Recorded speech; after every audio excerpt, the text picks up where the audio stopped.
Farimbona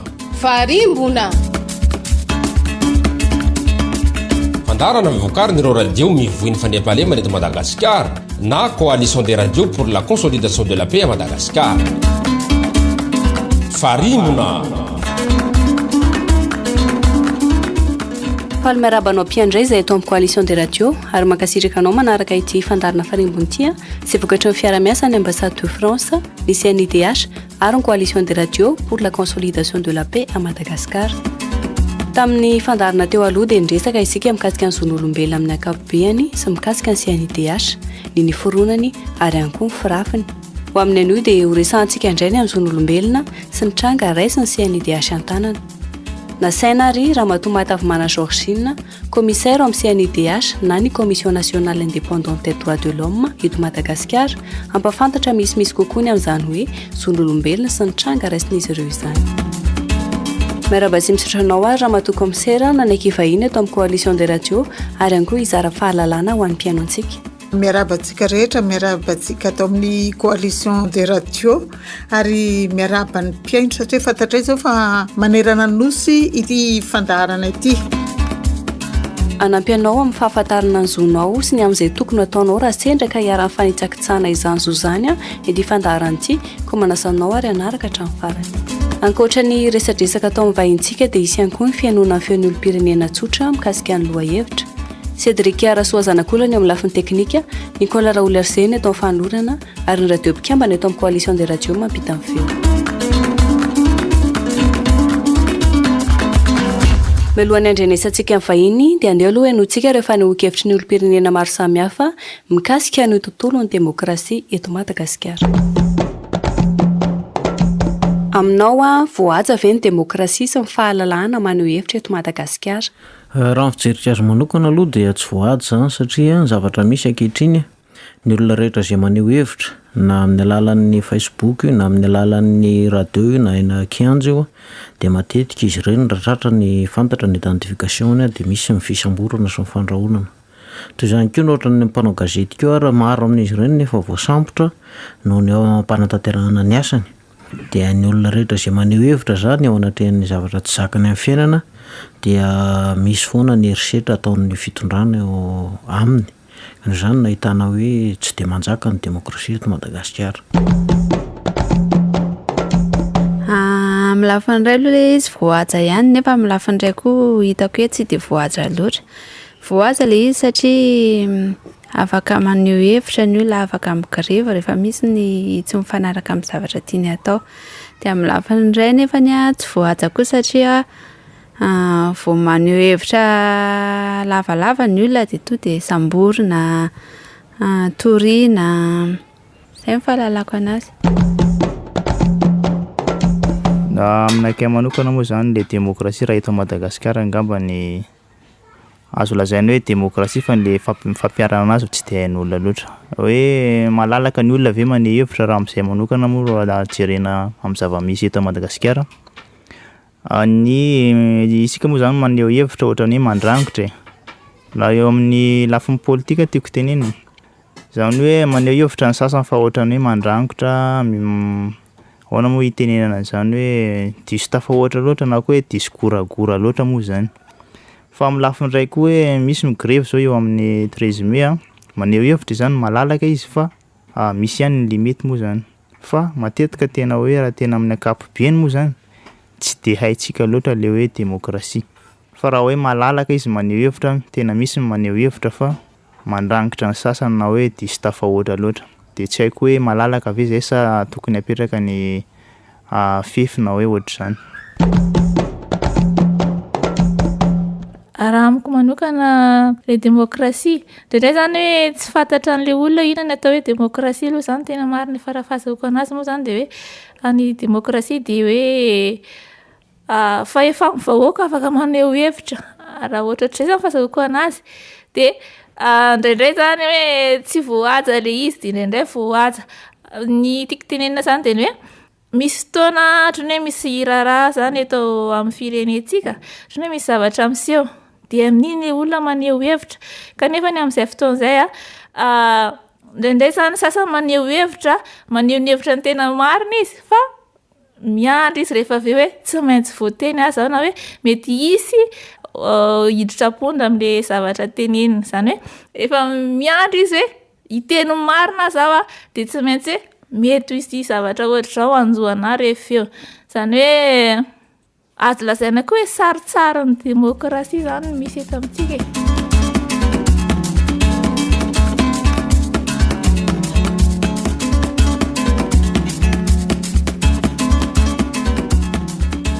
Ny mahakasika ny CNIDH no resany eto sy ny déclaration universelle des droits de l'homme. Ity fanambarana iraisam-pirenena ho an'ny zon'olombelona teraka tamin'ny 1870 ity no fanambarana zay voadika amin'ny teny isan-karazany. Izy zany ny tena voadika be mihitsiny aorian'ny baiboly. Ny dika zany fa mafy be ny sindry mahazo ny rehetrarehetra mba ampiarana an'ity zon'olombelona ity zay matetika moa zany sy dia rara itsika loatra. Nefa ny fanambarana ato voalohany indrindra dia ohatran'izao, nateraka ho afaka sy mitovy zo sy fahamendrena ny olombelona rehetra, samy manan-tsaina sy fieritreretana ka tokony fampitondra ampirahalaina.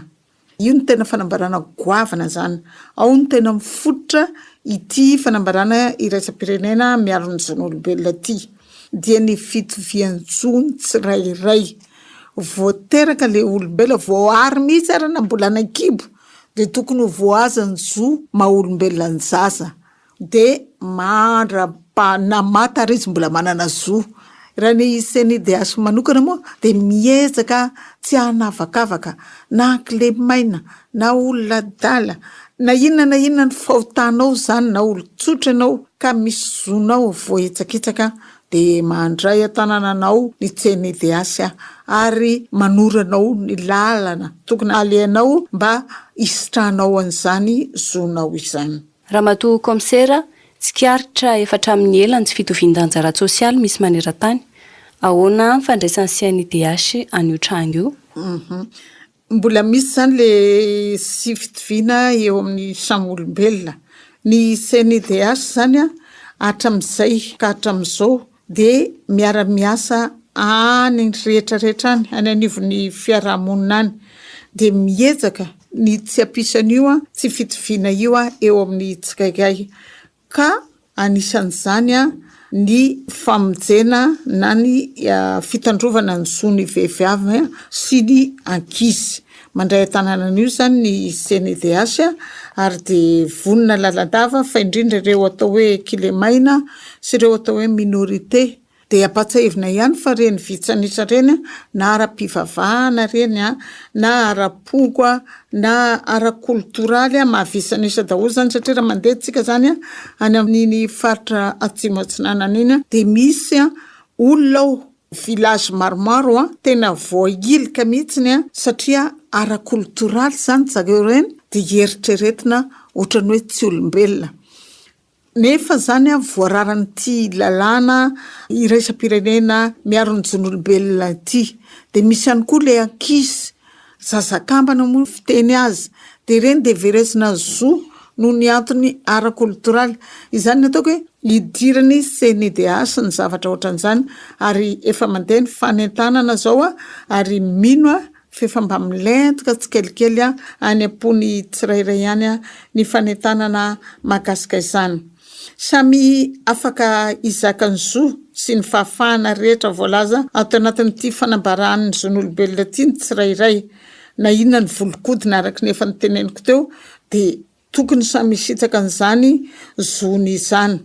Ao amin'ny andininy faharoa ao amin'ny déclaration universelle des droits de l'homme no ahitanan'io. Efa nanome ohatra teo amin'le any atsimo atsinanana dia ny zazakambana zany sy ny olona atokamonina fa tiako ihany mampatsiahy fa amin'le olona mitokamonina io efa tonga tany tsy CNIDH njekan'ny zareo reny dia ny zavatra hita saika kilemaina daholo izy rehetrarehetra satria maninona satria ireo samyreo ihany mifanambady. Ao amin'ny andininy fahatelo dia manamafy ihany koa fa manana zo iaina ho afaka azo fiarovana ny olona tsirairay. Tsindrikely amin'ity manana zo iaina ty. Matetika mankotsika le zaza ao amboka raha vao hoe ataotsika hoe herinandro roa herinandro de hoe mbola tsisy dikany io fa andaoranga sorona. Tsy azo atao zany, manana zo iaina izy meo anazy ny zony ary ho hitanao eo izy fa rehefa tanteraka somatsara de hitanao indray hoe ahoana ny amelomana an'ity, inona ny zona farany kely azoko omena an'ity. Ao amin'ny andininy faefatra moa de miteny hoe tsy misy olombelona azo andevozana na ampanompona rarana ny fanandevozana sy ny varotra andevo na inona ny endriny na inona ny endriny sehoana. Miseho amin'ny endrika maro izy io. Misy ny fivarotana andevo fotsiny ohatra ny hoe any amin'ny tany afrikanina. Feto amintsika zany somary voasarona kely izy io. Ohatra ny amin'ny alalan'ny fampiasana ankizy ao an-trano ao de misy fianatra sy tahotra de ohatra ny andevo misy ny tondrana n'le mpiasa ao an-trano. De misy koa ny fanandevozana ara firaisana ara-nofo, fanandevozana ihany koa io. De misy ihany koa ny fanandevozana le hitantsika hoe makany Koeta, makany Liban ary efa maro nefa hitantsika verina avy any de maty le ankizy satria miasa be zany ohatra ny andevo ny anaovana anazy ihany. CNIDH moa de mbola apatsahivoko ihany fa voalohany eo amin'ny sehatra iraisam-pirenena izy de miara-miasa amin'ity ady amin'ny fanandevozana ty. Ao amin'ny andininy fahadimy moa de miteny hoe tsy misy olombelona azo ampijaliana na saziana na anaovana fitondrana feno asiana sy mifanaraka na mampihemotra ny maha-olona. De ity zany de mahakasika ny fampijaliana ny lalàna 2002 tsipika aotra 7 par appel de nanokatra ny CNIDH ho fohy be nyty fampijaliana ty zany hoe ny torture ny kolazaina eto ananivo ny mpitandro ny filaminana efa miasa kaiky amin'io ny CNIDH vao tsela zay nisy rangahy anankiray natao akety tao amin'ny brigade criminelle BC moa ny fiteny anazy tena niara ny fampijaliana na ratra ny vatany manontolo de tonga tao amin'ny CNIDH izy zao ny zavatra nahazo azy zao de nalana sary daholo moa ny feriny de nandefa taratasy tany amin'ny ministère de tany amin'ny tompona andraikitra ambony ao amin'ny polisy de aveo nampanatsona zany le polisy de tsy tonga moa izy fa natao ihany nietsika mba hafantarany hoe tsy mety le zavatra ataony. De hatram'izao mba niova zany ny fomba fanaon'ny polisy rehefa manao ankety satria tsy amin'ny alalan'ny daroka no itenenan'le olonan'le marina de fantatsika fa zay rehetra tenenina amin'ny alalan'ny daroka de tsy misy dikany any amin'ny fisarana hoe tout aveu extorqué est nul et non avenu. De tandremy tsara fa hoe ho kapoky ty olona ty de am'izay miteniny marina fa raha miteny aty amin'ny CNIDH izy ka manatrika ny fitsarana ny CNIDH miakompagnie anazy izay moa ny tena marina fa tsy hoe manatrika ka miteny ny CNIDH manana proof zay fa extorsion d'aveu nazo an'ity olo ty ny sary tonga ny fitsarana dia zay rehetra mandalo eo de tsisy dikany eo anivon'ny fitsarana de averina indray mandeha daholo ary ny fakana ambavany le olona zany voasindry. Manajo hitaky ny fankatoavany maha-olona ihany koa araky ny voafaritry ny lalàna ny tsikaigay na aiza ny toerana aleny. Zany hoe tsika indraindray zany indrindra tsika malagasy moa zany tsy sahy miteny nefa de zonao be zao iny de tsy sahy ianao miteny ohatra any amin'ny hôpitaly hoe zay de nakana an'izao de nakana an'izao de farany de zao de manome fitaraina amin'ny CNIDH le olona de le CNIDH mandeha manao fanadihadiana de indraindray moa mavo indraindray ohatra ny ela be le démarche atao satria miaro tena le olona nanao ny tsy mety zany de le victime koa indraindray misy décisir hoe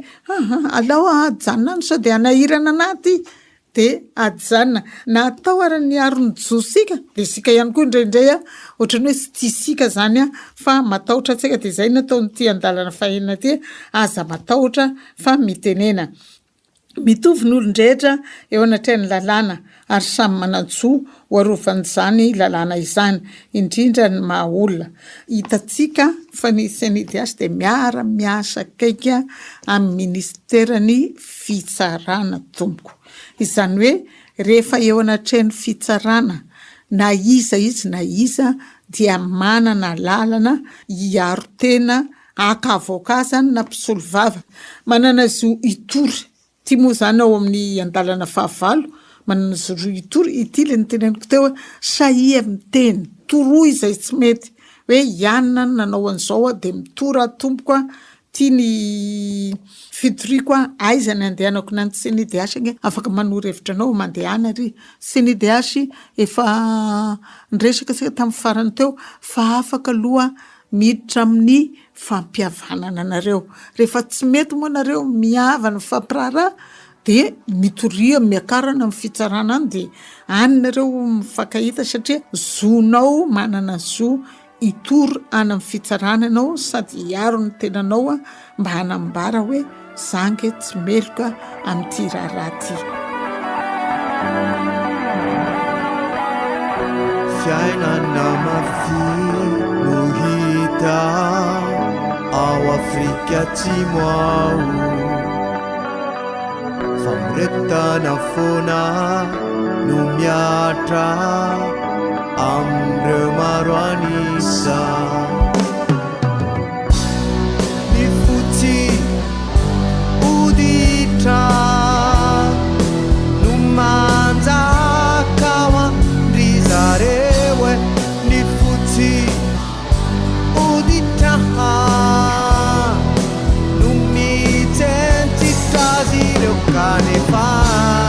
mijaly ny mainty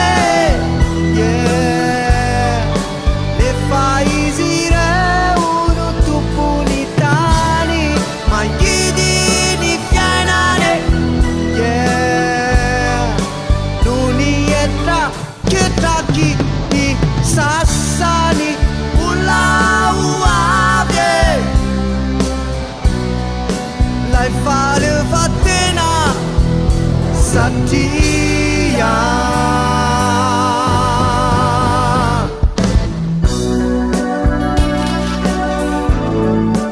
mbola manaraka hatrany fandarana farimbona ianao amin'izao fotoan'izao izay vokatra ny fiaramiasa ny ambassade de France ny CNIDH ary ny coalition des radios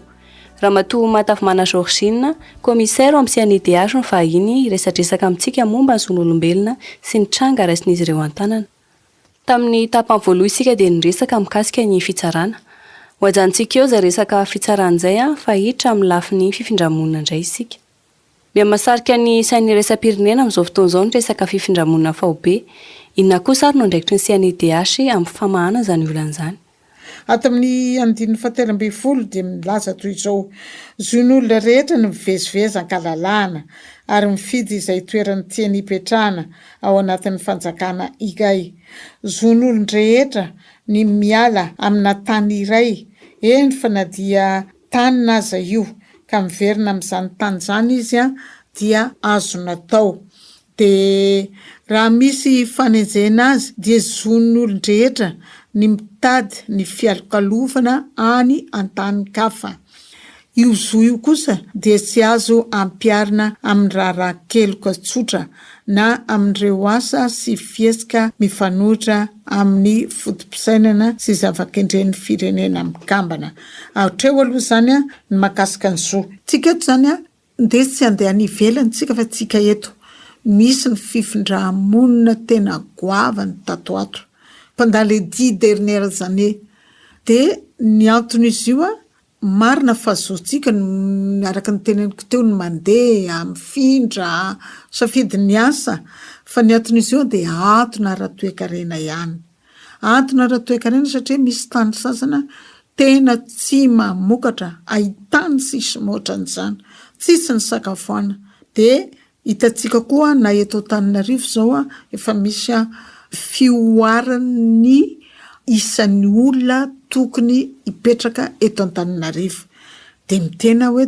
zony tsirairay ny hipetraka eto Antananarivo fa misy antony kosa ny mampitonga anazy ireo petraka eto tsy inona zany fa ny fahatrana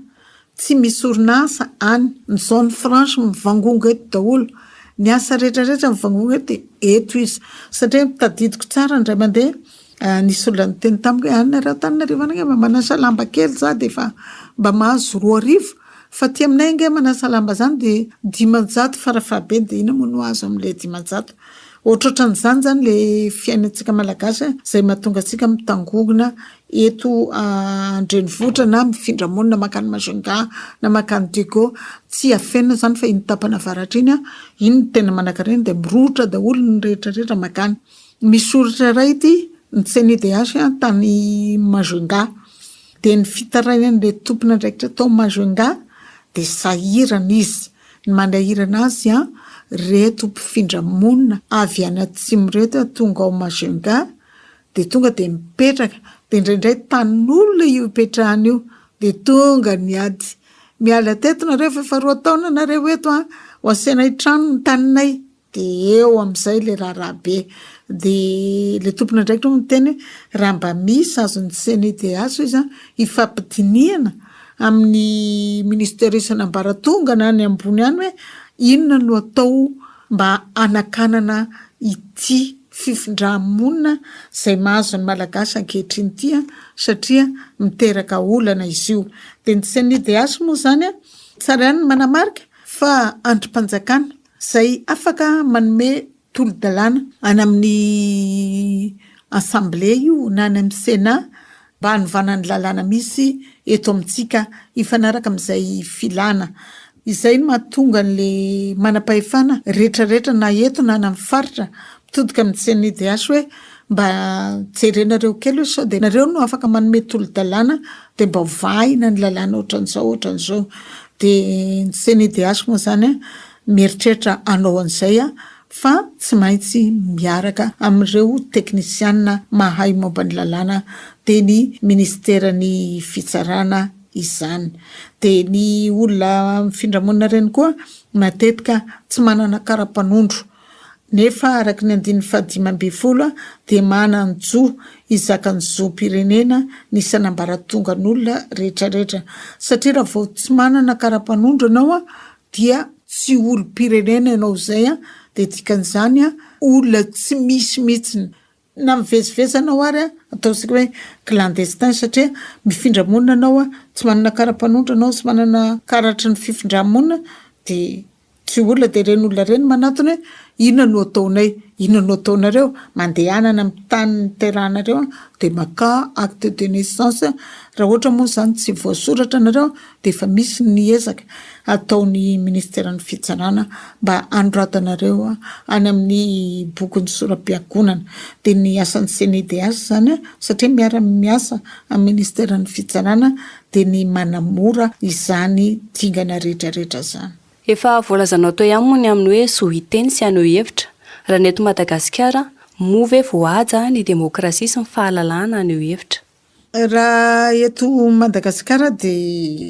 voaza ihany ny demokrasia ny fafana miteny amin'ny akapobeny satria zao raha hitanareo amin'ny fafana miteny de amin'ny ainao manjery ary raha ny tenako manokana zany de mieritreritra hoe sao de be loatra ty fafana miteny eto amintsika ty trop de communication tue la communication karakarazan'izay zany hoe raha be loatra ny zavatra ataonao de manjary mandeha amin'ny zavatra hafa nefa kosa misy ihany koa ny atao hoe tsy fafana miteny sy misy ny demokrasia fa raha ohatra nao manotona ny tombotsoana ny mpitondra eto kosa de tsy afaka avela miteny ianao satria voatotoiny ny fitondrana de eo zany mandeha ny adihevitra hoe milaza ny marina ve manotoina ny fitondrana ny dikan'izany de tsy teny zany zay fa de hijery fotsiny zay ataon'ny fitondrana eto sa inona marina ny dikan'ity demokrasia ity ohatra ny kany raleva zao tany mananjary tany misy fitrandrahana arenakibon'ny tany de nanentana ny vahoaka mba anohitra n'io fitrandrahana arenakibon'ny tany io de ny kabara hoe izao daholo ny ratsy entin'ity fitrandrana renakibony tany ity de rehefa aveo a no samborina izy hoe ianao miteniteny foana fa io zavatra io a nahazo alalana tamin'ny fanjakana raha manohitra an'io anao a de manohitra fanjakana de zay le hitantsika hoe indraindray a misy ihany ny demokrasia indraindray tsy misy ihany ny demokrasia fa sika olo-pirenena kosa de tokony afantatra hoe atreto a no afaka miteny ary tokony mijanona atreto a raha toa ka manohitoina ny fahafahany hafa zany zavatra ataoko zany raha fitiniko zany a de eto amintsika misy ny fahafahana miteny nefa misy fetrany ihany izy io a fa ny tranga zay efa hitany CNIDH zany ary nanapiny olona iray de tranga miaro ny fiainam-bahoaka miaro ny zony vahoaka manoloana ny fitrandrana arena akibony tany. Eto rom-pianajaina no mifaran'ity fandaharan'ity isaorana ianao raha matoko misera tsy ny salasala ny fahiny teto amin'ny fandaharana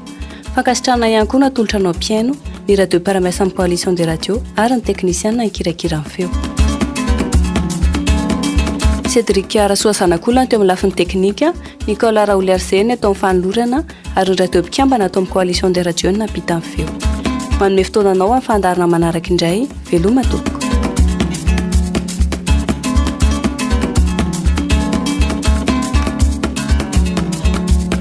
Farimbona fandarana mivokarin'ireo radio mivoiny fandriam-pahalemana eto Madagasikara na coalition des radios pour la consolidation de la paix à Madagascar. Farimbona